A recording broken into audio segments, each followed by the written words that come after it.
and it happened right across the street from the police department and town hall here in Bay Harbor Islands. Alright, what's up everybody? Probably the most requested artist for me to make a video on right now is Pooh Shiesty. It's one of the biggest movements in rap and it's coming out of Memphis, but for a lot of folks, it feels like he came out of nowhere.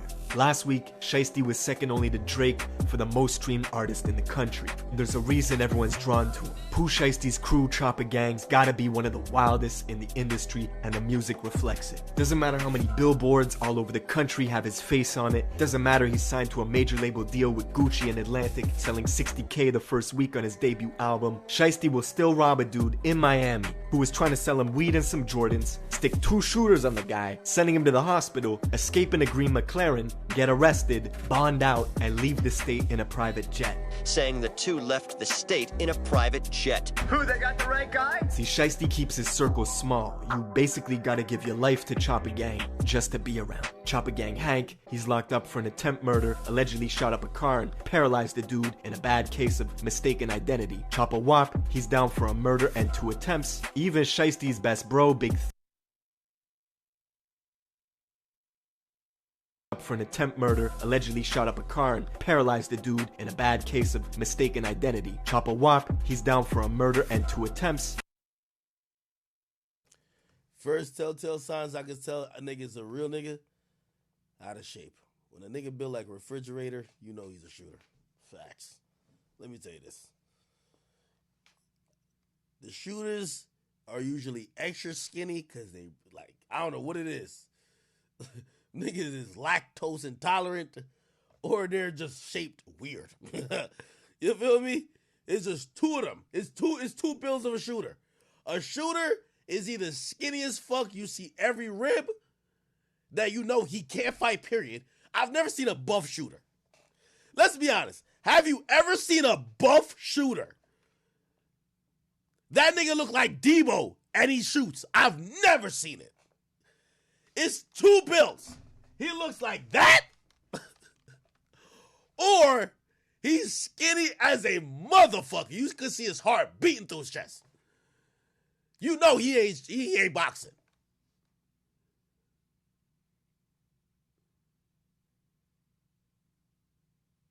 I've never seen a buff shooter in my life.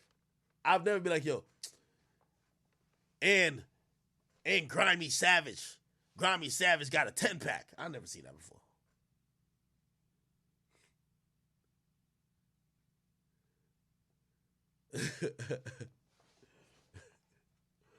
Let's keep watching. Bro, Big 30, who was signed to a deal way before Shiesty was, getting tens of millions of streams a month. He got booked 2 weeks before Shiesty did on felony drug charges in Alabama, got extradited back to Memphis for another pending case he was already fighting, made bond, and released the song first day out. But most of the mainstream was not tuned in until Lil Durk and Shiesty came together to make the song Back in Blood. And while most fans were focused on Durk in the wake of the Quando and Vaughn situation, the entire city of Memphis was focused on Shiesty's verse. Because he wasn't just rapping. Shiesty was talking about a specific event that happened where he and 2 members of his crew went to a rival house in Memphis and robbed a bunch of guns from them. That's why in the lyrics he says, "Yeah, you know who took that shit from you, come get it back in blood." On the song, Shiesty's talking directly to them. We ain't mad, Scott. We want you to see this face. You niggas know who it was did that to y'all. You niggas know. The rival gangs called EBG, and them and Shiesty have had problems for many years locally in Memphis. EBG being from the north, Shiesty being from the south, it plays into this divide. Did this motherfucker just crack the case?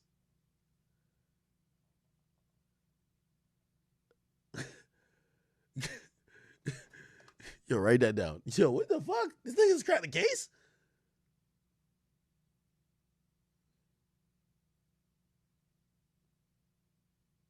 Holy shit. That's long existed in the city. But now the Back in Blood song is worldwide, hitting the number 8 spot on Billboard charts, getting 50 million views on YouTube in 1 month, forcing EBG, who aren't even rappers, to respond over the same Back in Blood beat. The real Chopper Gang.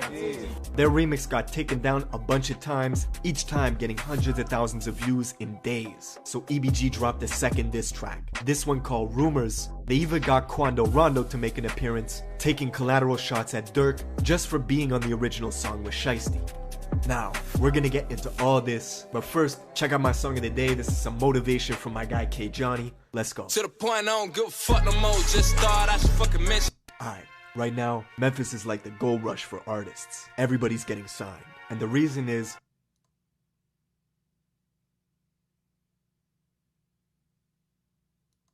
Jeff wants to talk retirement plans tonight.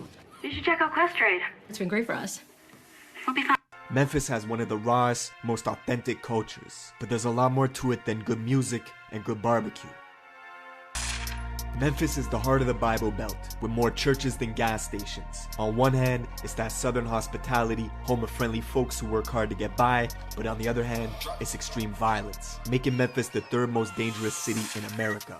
It's rural country, so practically everybody's tooled up, and folks have paramilitary weapons. In areas like the South or North Memphis, your life expectancy is 20 years shorter than other parts of the city. Right now, in some neighborhoods in Memphis, families are sleeping on the floor to avoid being hit by gunfire from outside. For some, they live in a war zone. For Pooh Shiesty, he's from the Cane Creek Apartments in South Memphis, just 15 minutes from Moneybag Yo's hood, the Walker Homes, not far from Young Dolph's neighborhood in Castalia, and black youngsters around the way too. Pooh Shiesty growing up was very much on that killer be killed energy. Let his boy Big 30 tell you, at age 11, Shiesty thought he was American gangster, getting Big 30?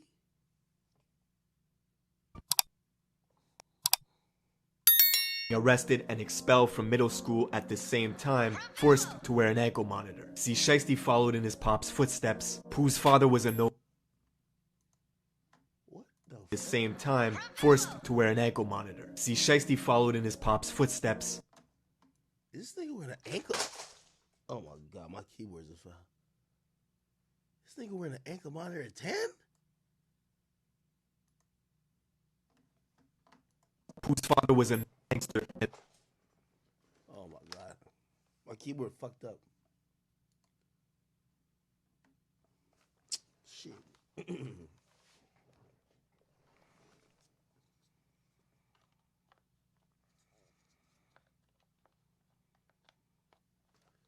Alright, come on.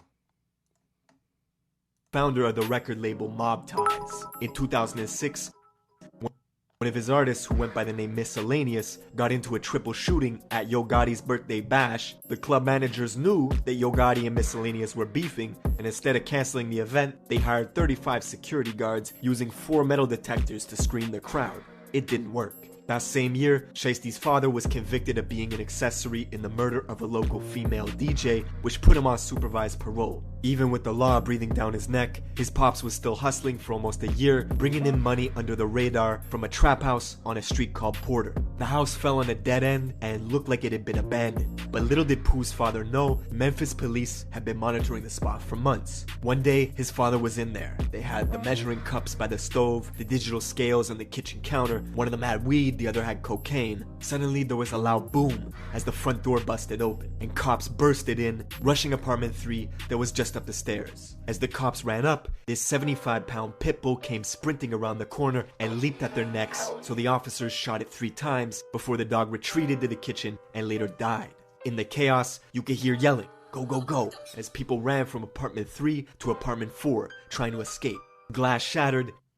Is this nigga telling a fucking horror story or what?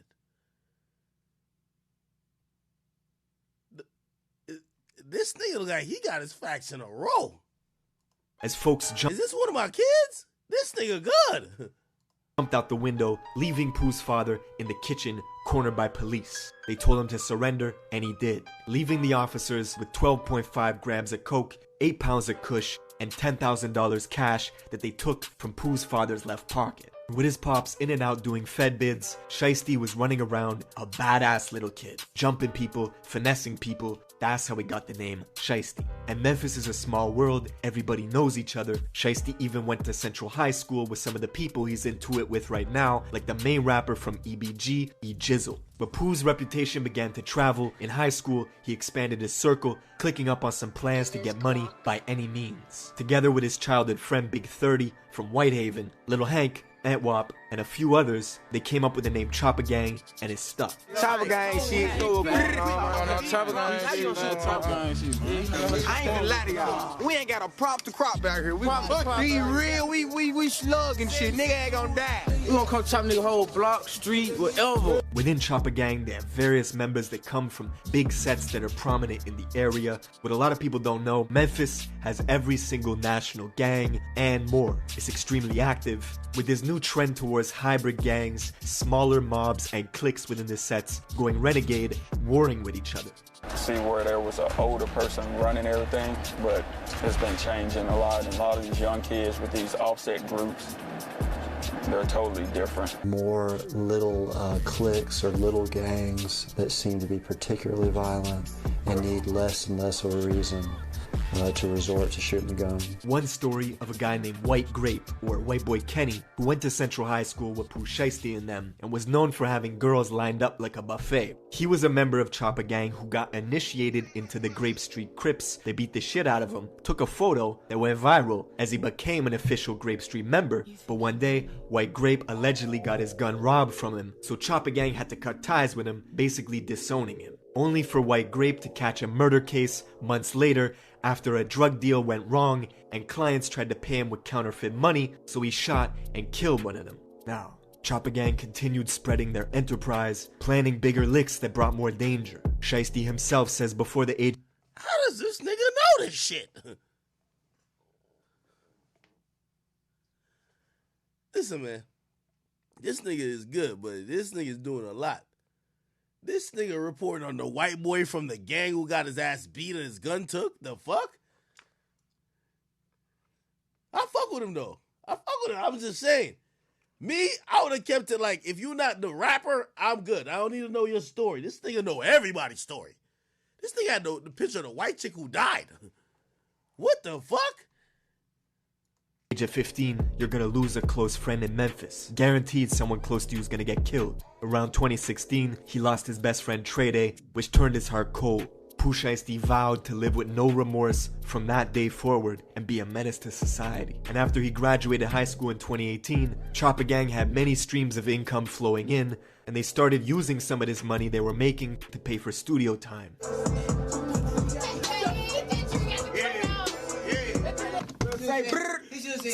I just turned up. You said brett. It was one of those rare cases where the music blew up out the gate. They dropped their first song, Breaking News, near the end of 2018, and by 2019, they were buzzing. Shiesty's childhood friend Big 30 got signed to fellow Memphis artist Moneybagg Yo. Meanwhile, Shiesty was still a free agent, dropping hit singles every other week, racking in views. This caught the attention of Guwap, who was in the middle of building his 1017 roster, looking for the grimiest artists he could find. Of course, Guwap was the original Slime. You remember hearing stories of a young Gucci Mane terrorizing the industry. Famously, the first time he met French Montana to do a song together, French paid him $5,000 and waited in the studio patiently while Gucci took the money and left out the back door. Gucci didn't like French because the first time he went in the studio to do a song with him, he paid Gucci $5,000 to get on the feature, and he was just sitting in the studio, but Gucci was going off the back. Doing nothing. And I said, Gucci, you can't do no shit like that. And that's the same energy Gucci saw in Pooh Shiesty. After hearing one song on YouTube, he hit up Pooh on IG to get the paperwork ready for a major label deal with Atlantic. Chopper Gang was laughing to the bank. The industry fucked up and let some real gangsters in. Big Scar, who's also from South Memphis and just happens to be Pooh Shiesty's cousin, he's a founding member of a clique called Double R that's been in a brutal war at home in Memphis for quite some time. And up until this point, Big Scar was strictly in the streets, handling business, and never really considered himself a rapper. Until one day, he actually blew up off a reaction video done by a YouTuber named Tommy Craze, who reacted to Big Scar's first ever song when it had only 5 views in 9 hours. How about Big Scar, make a play, 5 views 9 hours ago. Man, that was so hard. Definitely co-sign this track. Big Scar, make a play, go and check it out. That song went on to do millions of views, and 2 months later, after Shiesty became a major label artist, and with only 2 songs ever published, his cousin Big Scar inked a deal with Gucci, making Choppa Gang and their affiliates the single biggest movement coming out of the Mid-South. And with all this attention on Memphis, it brought more drama to the city. Pooh Shiesty was living up to his name and began taking shots at another Memphis rapper named Big Boogie. Where you at, Big Boogie? The Boogster. Where you at? Hey, Boogie, hey, Red Ron, I would get out there in the street with your gang, me by myself. The whole gang right now, today, in like 30 minutes, on live, all this shit. Why you say something back, cuz? You did that out of your fans, cuz. You let your fans boot your head up, cuz. You done cost yourself. You got shows and shit ahead of you, bro. Boogie's a rising artist out of Frazier, which is the north super country part of Memphis. Seems like a good guy. According to Boogie, they never met a day in their life, but Shiesty claims when he pulled up in the north to see Boogie, it was a whole different story. Oh, you been running from me, bro. You been running. You been running from me, bro. You know what happened in the north, bro, when I pulled up, came on your side, bro. You know what happened. And Pooh is so petty, he even went as far as naming a strain of weed Red Rum after Big Boogie's crew, Red Rum, just so he could say that he's smoking on that Red Rum pack. And the bigger you get, the bigger the target you become in Memphis. Just a few days after he went back and forth with Shiesty on social media, Big Boogie's concert in Mississippi got shot up. It was the scene of a double murder. 50 shots in total were fired from 5 different guns, hitting Big Boogie's friend. Wait, what happened? Nah, this shit is entertaining.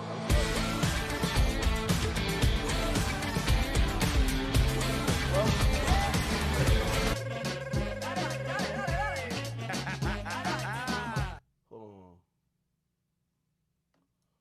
Let me be back. Hold on. I needed an online store for my jewelry design business, so shop here powered by... On some real shit, I gotta keep it so 100. Huh? Out the gate. They dropped their first song, Breaking News. You did that out of your fans, cuz. You let your fans boot your head up, cuz. You done cost yourself. You got shows and shit ahead of you, bro. Boogie's a rising artist out of Frazier, which is the north super country part of Memphis. Seems like a good guy. According to Boogie, they never met a day in their life, but Shiesty claims when he pulled up in the north to see Boogie, it was a whole different story. Oh, you been running from me, bro. You been running. You been running from me, bro. You know what happened in the north, bro, when I pulled up, came on your side, bro. You know what happened. And Pooh is so petty, he even went as far as naming a strain of weed Red Rum after Big Boogie's crew, Red Rum, just so he could say that he's smoking on that Red Rum pack. And the bigger you get, the bigger the target you become in Memphis. Just a few days after he went back and forth with Shiesty on social media, Big Boogie's concert in Mississippi got shot up. It was the scene of a double murder. 50 shots in total were fired from 5 different guns, hitting Big Boogie's friend Jasmine, who was on stage with him, as she later died in Boogie's arms. Fast forward a few months later to November 6th. Durk and Pooh Shiesty linked up to drop the audio for the song Back in Blood. That's the same day where King Von passed away in Atlanta after an altercation with Quando Rondo outside the Monaco. Yo, Trap Geek, how you know this shit, bro? Trap Geek got me a detective. Trap Geek just placed a whole murder on this nigga. For me, bro. You know what happened in the north, bro, when I pulled up, came on your side, bro. You know what happened. And Pooh is so petty, he even went as far as naming a strain Mississippi got shot in Memphis. Just a few days after he went back and forth with Shiesty on social media, Big Boogie's concert in Mississippi got shot up. It was the scene of a double murder. 50 shots in total were fired from 5 different guns, hitting Big Boogie's friend Jasmine, who was on stage with him, as she later died in Boogie's arms. Fast forward a few months later to November 6th. Durk and Pooh Shiesty linked up to drop the audio for the song Back in Blood. That's the same day where King Von passed away in Atlanta after an altercation with Quando Rondo outside the Monaco hookah lounge. Shiesty and Durk had already filmed the music video back in Chicago, but chose not to release it yet. This was, in many ways, the mainstream's introduction to Pooh Shiesty. A few more weeks went by and the song continued to climb the charts. Then randomly, at 6 in the morning on a Tuesday in December, Shiesty posts this cryptic warning to Facebook. Drop that song and you're not gonna live to see that baby get here. That's when New Year's came around, January 1st, 2021. A Memphis crew called EBG put out a remix to Back in Blood, going after Shiesty, responding to everything he said on the original track. They got Choppa Gang Killer, CGK, on their t-shirts. Pooh responded immediately, saying this had to be the worst move this gang ever made, and that he did 18 million views off of them before he even said their name. The very next day, Shiesty dropped the music video that he filmed with Dirk back in Chicago, making Back in Blood the trending topic once again, shooting all the way up the Billboard rankings. EBG's remix was getting taken down left and right due to copyrights, so EBG's main rapper E Jizzle dropped another diss track called Rumors, which ran up in views quickly, hitting 1 million views in less than a week. Then, Jizzle was shot 3 times just days after this second diss track went live. I bet a man can do this. Dad can do this. Who this is? Who? I can't walk. I can't walk. Cool, boy. 3 bullets hit his arm, and after getting them removed, Jizzle was back on the block wearing a cast, just in time to drop his 3rd diss track called Paralyzed. Hey, y'all shot the wrong arm.